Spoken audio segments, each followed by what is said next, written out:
প্রীতিলতা কিংবা আসলে সূর্য সেনকে যখন আমরা পাইছি, তখন আসলে এটা নির্ধারিত হয়ে গেছিল ব্রিটিশ আর আসলে ভারতবর্ষে থাকতে পারবে না। নূর হোসেনকে যেদিন আমরা পাইছি, তারপরে এটা নিশ্চিত হয়ে গেছিল বাংলাদেশে আর সামরিক স্বৈরাচার এইখানের রাষ্ট্র ক্ষমতায় আর থাকতে পারবে না।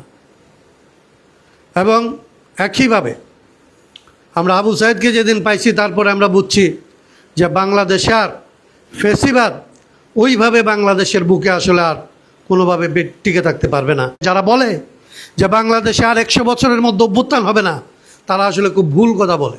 তাদেরকে জনগণ নেতা বানাইছে এবং জনগণের আকাঙ্ক্ষার সাথে যদি আসলে তারা থাকতে না পারে, তারা যত সময় নেতা হয়েছে তার চাইতে কম সময়ে তারা পদত্যাগ হবে। এইটা মনে রাখা দরকার যে আবু সাইদ যেদিন আসলে শহীদ হয়, এরকম আবু সাইদের সাথে ওয়াসিম সহ সবুজ সহ 6 জন আসলে শহীদ হয়েছিলেন। 16 তারিখে আমাদের 6 জন তরুণ শহীদ হয়েছিলেন। কিন্তু এবং সরকার এটাকে জুলাই শহীদ দিবস বলে, কিন্তু আমরা এটাকে আবু সাইদ দিবস বলতে চাইতেছি। এটা শহীদ দিবস, একই সাথে এটা আবু সাইদ দিবস। আত্মত্যাগ তো সবারই একরকম, জীবন তো একটাই, একটার বেশি জীবন তো আসলে কেউ দিতে পারে না। কিন্তু কখনো কখনো এমনকি জীবনদানের যে পরিস্থিতি, প্রকৃতি, চেহারা, এটা এমনভাবে উপস্থাপিত হয় যে ওই সময়কালে অন্যান্য সমস্ত আসলে আত্মত্যাগের একক প্রতীক হয়ে ওঠে। সেটা আমরা তখন সব শহীদদেরকে একজন শহীদের ভেতরে দেখতে পাই। এই যে শহীদের ভেতরে আমরা অন্য শহীদদেরকে দেখতে পাই, তখন আসলে একজনের নাম নিলে এই 6 জন কিংবা আসলে 1600 জনকে আমরা এর ভেতরে আসলে আমরা নিয়ে আসি এবং তাদের মধ্যে যে পরিস্থিতিগত যে পার্থক্য তৈরি হয়েছিল, সে সবাইকে আমরা সবচাইতে বিকশিত যে আসলে জীবনদান, সেই জায়গার সাথে আসলে একীভূত করি। এবং সেই জন্যে এমনিতে সাধারণভাবে মনে হইতে পারে যে আমরা আবু সাইদকে বলতেছি মানে আমরা বোধহয় একজনকে বড় করতেছি। আসলে আমরা জুলাইয়ের সব শহীদদেরকে আবু সাইদ হিসাবে দেখতেছি। এবং ওই দিনের 6 জন শুধুমাত্র না, জুলাই অগাস্টের যত শহীদ, তার সমস্ত শহীদদেরকে আমরা আবু সাইদের ভেতরেই দেখতে পাই। কারণ এটা আরেকটা জিনিস এরকম, আপনারা দেখবেন যে একটু আগে কে বলতেছিল আমাদের যে এরশাদ বিরোধী লড়াইয়ে নূর হোসেন যেদিন আসলে মারা যায়, ওই দিনই আমার বন্ধু টিটু আসলে মারা গিয়েছিল, আমাদের এলাকার ছেলে। টিটুর জীবনদান আরও বেশি আসলে বলা যেতে পারে যে আরও বেশি গুরুত্বপূর্ণ ছিল এবং আরও বেশি ডেডিকেটেড ছিল। কারণ টিটু, আপনারা জানেন যে 10ই নভেম্বরে যেদিন আসলে নূর হোসেনকে গুলি করে মারা হয়, তার আগে আসলে এরশাদ সরকার ঢাকায় যাতে সারা দেশ থেকে কেউ আসতে না পারে, তার জন্যে রেলপথ, রাজপথ আসলে বন্ধ করে দিয়েছিল। এবং টিটু বাজিতপুর থেকে আসছিল একটা সাইকেলে করে। উনি সিপিবির সাথে যুক্ত ছিল, এসে সিপিবি অফিসে সাইকেল রেখে তারপরে মিছিলের সাথে মিলছিল। টিটুকে আর কোনো দিন পাওয়া যায় না, তার লাশ গুম হয়ে যায়। কিন্তু আপনি দেখবেন যে আসলে এরশাদ বিরোধী লড়াইয়ে এর চাইতে লোমহর্ষক ঘটনা আছে।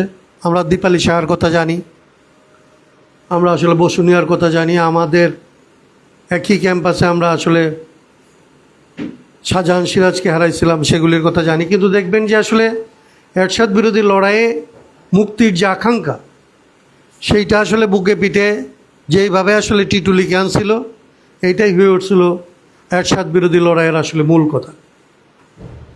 এবং এই 24-এর অভ্যুত্থানে যে দলহীন অচেনা মানুষদের নেতৃত্বকে আমরা আসলে এদিন মেনে নিয়েছিলাম,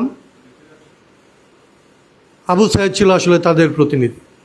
আবু সাইদ ছিল সেই সমস্ত মানুষের প্রতিনিধি, ঢাকা বিশ্ববিদ্যালয় না, প্রান্তিক বিশ্ববিদ্যালয়ের প্রান্তিক একটা গ্রামের একজন গরিব মানুষের সন্তান আবু সাইদ। এবং এই আবু সাইদ আসলে রংপুর থেকে, নুরুল দিনের রংপুর থেকে আরেকবার বাংলাদেশকে নতুন করে ঐক্যবদ্ধ হওয়ার পথে, বন্দুকের সামনে বুক চিতায় দেওয়ার পথের যে আসলে নিশানা তিনি তৈরি করে দিছিলেন। আমরা বলি যে এরপরে পুলিশ বলছে যে স্যার একটাকে গুলি করি, একটাই সরে, আর তো সরে না। এইটা থেকে প্রমাণ হয় যে আবু সাইদের পরে আসলে বাংলাদেশে আর বুকের অভাব হয় নাই। বাংলাদেশে আর্মি, মিলিটারি, বিমান যত জায়গা থেকে আক্রমণ করা হয়েছে, আসলে বুকের আর কোনো অভাব হয় নাই, কিন্তু একটা পর্যায়ে গুলির অভাব হয়েছে, গুলি চালানোর মানুষের অভাব হয়েছে, ঘাতকের অভাব হয়েছে, কিন্তু বুক পেতে দিয়ে এদেরকে পরাস্ত করার মানুষ আর অভাব হয় নাই। তো এক একটা সময় ইতিহাসকে এক একজন এক একটা দিশা দেখায়। আবু সাইদ হচ্ছে এই যুগের আসলে একটা দিশা। আমি যেটা বলি যে আমরা যেটা বলতে চাই, ইতিহাস আমাদেরকে যেটা শিক্ষা দেয়, আসলে ইলা মিত্রদের না, আমরা এর আগে আসলে যাদের পাইছিলাম, প্রীতিলতা কিংবা আসলে সূর্য সেনকে যখন আমরা পাইছি, তখন আসলে এটা নির্ধারিত হয়ে গেছিল ব্রিটিশ আর আসলে ভারতবর্ষে থাকতে পারবে না। নূর হোসেনকে যেদিন আমরা পাইছি, তারপরে এটা নিশ্চিত হয়ে গেছিল বাংলাদেশে আর সামরিক স্বৈরাচার এইখানের রাষ্ট্র ক্ষমতায় আর থাকতে পারবে না। এবং একইভাবে আমরা আবু সাইদকে যেদিন পাইছি, তারপরে আমরা বুঝছি যে বাংলাদেশে আর ফেসিবাদ ওইভাবে বাংলাদেশের বুকে আসলে আর কোনোভাবে টিকে থাকতে পারবে না। হাসিনার পক্ষে কিংবা হাসিনার মতো আর কারো পক্ষে একদম ওই রকম ফেসিবাদ হয়ে বাংলাদেশে আর টিকে থাকা সম্ভব হবে না। আবু সাইদ একটা জিনিস আমাদের নিশ্চিত করে দিয়ে গেছে যে ফেসিবাদকে মোকাবেলা করার জন্যে বাংলাদেশে বুকের আর অভাব হবে না। এবং এইটাকে আমরা পরিষ্কার করে এটা বলতে পারি যে আবু সাইদের এই যে রক্তদান, এবং আবু সাইদের পরে যাদের আসলে রক্তদান, এই যে রক্তদানের যে পথ তৈরি হয়েছিল, এই পথ বাংলাদেশকে আরেকটা জিনিস শিক্ষা দিতে চেয়েছে। আমরা এটা শিখবো কিনা, এটা হচ্ছে আমাদের ব্যাপার। যে ফেসিবাদ কেউ হইতে চাইতে পারে, ফেসিবাদী ক্ষমতার চর্চাকেও করতে চাইতে পারে, কিছুদিন তার পক্ষে টিকে থাকার লড়াইও সে করতে পারে, কিন্তু এটা নিশ্চিত হয়ে গেছে যে বাংলাদেশে ফেসিবাদ আর টিকে থাকতে পারবে না, এইটা নিশ্চিত। অতএব ফেসিবাদী হওয়ার যারা আসলে যে কায়দা, এই কায়দায় যারা হাঁটতে চায়, তাদেরকে আসলে যেটা বলার আছে যে আমরা আমাদের আরও অনেক আবু সাইদকে হারাইতে চাই না। আবু সাইদদের হারানোর ভেতর দিয়ে আমরা একটা পর্বের সমাপ্তি করতে চাই, যে বাংলাদেশে গণতান্ত্রিক বাংলাদেশ পাওয়ার জন্যে আমাদের আর কোনো সন্তানের যাতে বুক পেতে দিতে না হয়, সেই জিনিসটা যেন এখন যারা আসলে ক্ষমতায় আছে কিংবা যারা অচিরেই ক্ষমতা যাওয়ার স্বপ্ন দেখে, তারা যেন এই শিক্ষাটা মাথায় রাখে। না হয় ইতিহাস এর পরে যারাই কাজ করতে যাবে তাদের জন্য এর চাইতে অনেক বেশি নির্মম এবং এর চাইতে অনেক বেশি কঠোর এবং কঠিন হয়ে অবতীর্ণ হবে। যারা বলে যে বাংলাদেশে আর 100 বছরের মধ্যে অভ্যুত্থান হবে না, তারা আসলে খুব ভুল কথা বলে। বাংলাদেশে 68-তে লড়াই শুরু হয়েছে, 69-এ অভ্যুত্থান হয়েছে, 70-এ নির্বাচন হয়েছে, ওই নির্বাচন মানে না 71-এ যুদ্ধ হয়েছে। অতএব এইটা যারা মনে করে যে মানুষ যেখানে দাঁড়াইছে, মানুষ যেখানে জীবন দিছে এবং সেটাকে ব্যর্থ করার চেষ্টা করা হইলেই মানুষকে থামায় ফেলা যাবে, এরা ইতিহাস থেকে আসলে কোনো ধরনের শিক্ষা নেয় না, ইতিহাসের ভুল শিক্ষা করে এবং ইতিহাসের ভুল ব্যাখ্যা করে। এবং এখানকার বিরুদ্ধে কেউ দাঁড়াইলে তার চাইতে তীব্রতম আন্দোলন বাংলাদেশে গড়ে উঠবে। এটা হচ্ছে এখানকার ইতিহাসের শিক্ষা। আর এই ইতিহাসকে যারা হতাশাবাদী জায়গা থেকে ভুল ব্যাখ্যা করে এবং যারা মনে করে যে এইবার যারা আসলে বেমানি করে টিকে যেতে পারবে, তাদেরকে আর 100 বছর এখান থেকে নামানো যাবে না, তাদেরকে আমি পরিষ্কার করে বলতে চাই যে এই ভুল ব্যাখ্যার উপরে দাঁড়ানোর চেষ্টা করলে এর পরিণতি ভয়াবহ হবে। যেই পরিণতি আওয়ামী লীগের হয়েছে, তার চাইতেও ভয়াবহ পরিণতি বাংলাদেশে ওদের জন্য অপেক্ষা করবে। আমি আরেকটা কথা বলে এখানকার কথাটা শেষ করতে চাই। আজকে বাংলাদেশের এই অভ্যুত্থান এবং বাংলাদেশের এই অভ্যুত্থানের সাথে আবু সাইদের সাথে আসলে যারা কাঁধে কাঁধ মিলায় বাংলাদেশে এই লড়াইয়ে নামছিল, তাদের মধ্যে থেকে মানুষ কাউকে কাউকে আসলে নেতৃত্বে বসাইছে। এটা এইরকম নয় যে তারা নিজেরা নেতা হয়েছে। নেতা দুইভাবে হওয়া যায়। একটা হচ্ছে মানুষের জন্য লড়তে লড়তে, মানুষের সামনে পরীক্ষা দিতে দিতে মানুষ তাকে নেতা হিসাবে মেনে নেয়, সেইভাবে একটা নেতৃত্ব গড়ে ওঠে। আরেকটা হচ্ছে প্রচলিত যে নেতৃত্ব, এই নেতৃত্ব যে বেইমানি করছে, এই নেতৃত্ব যে প্রতারণা করছে, এই প্রতারণার প্রতি মানুষের ঘৃণা থেকে এই প্রচলিত নেতৃত্বকে আর মানুষ যখন মানে না, তখন আসলে লড়াইয়ের মধ্যে থেকে যাকে তার পছন্দ হয় তাকে একজন জনগণের সন্তান হিসাবে, নেতা হিসাবে তাকে মেনে নিয়ে তাকে সামনে বসায়। কিন্তু তারা যদি মনে করে যে তারা আসলে পরীক্ষা দিয়ে নেতা হয়েছে এবং তাদের নেতৃত্ব আর ঠিক মানে কখনো সরবে না, তাহলে এটা খুব ভুল হবে। তাদেরকে জনগণ নেতা বানাইছে এবং জনগণের আকাঙ্ক্ষার সাথে যদি আসলে তারা থাকতে না পারে, তারা যত সময় নেতা হয়েছে তার চাইতে কম সময়ে তারা পরিত্যক্ত হবে। হয় বাংলাদেশে আরেকটা জিনিস হয়েছে এখানকার মানুষের, যে নেতার জন্য লড়াই থেমে থাকে নাই, নেতার অভাব হয় না, জনগণ নেতা বানায় এবং জনগণ নেতা আসলে বাদ দেয়। এইটা হচ্ছে আসলে 24 আন্দোলনের সবচাইতে বড় শিক্ষা। এইখানকার যারা রাজনৈতিক নেতা হয়েছেন, এইখানে যারা নেতার আসনে বসছেন, তাদেরকে এটা মনে রাখতে হবে যে এই দেশের মানুষ নেতা বানানো শিখছে এবং নেতা পরিত্যাগ করা শিখছে। 24 অভ্যুত্থানের এইটাও শিক্ষা।